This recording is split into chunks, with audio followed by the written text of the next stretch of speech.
Hi, Sarah, Annika, and Emily here at the Lotus Collaborative Health and Recovery Center. And we're here to raise awareness about eating disorders and talk to people about recovery. So come on in. Okay, so we are here to interview Liz from Outreach and Katie the therapist to find out more about eating disorders. So kind of connected to why did I get involved in being an eating disorder therapist in the first place. When I was in high school, my girlfriends and I, it was very clear that eating disorders were prevalent and no one was talking about it.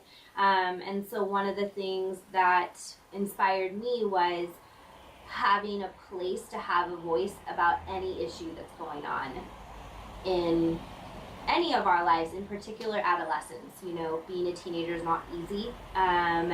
And there's nothing shameful about having an eating disorder. There's nothing to feel scared or ashamed of in terms of talking about it. So the one thing I would say is just put a voice to it. Say something.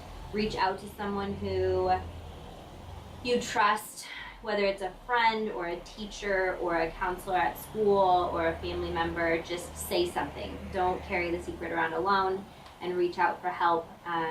There's a lot of help in your community, and there are resources out there, so just don't be alone in it. If you suspect that someone is suffering from an eating disorder, to have that conversation with that friend. You know, you definitely want it to be in a private one-on-one. I don't think group approaches are necessarily the best because it can make people feel cornered.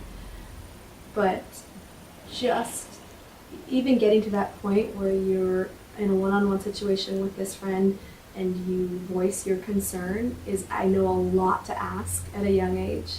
That it's uncomfortable, that it feels weird, and you know, it's easier just to avoid it, it's easier just to ignore it, but you can change that person's life. They will know that they're loved. They will know and one day recognize that you love them enough to notice, and that there's professionals out there who can help them, and the earlier that they can get help, the fuller of a life they can lead. That it doesn't have to be, that they're not alone, and that there's help.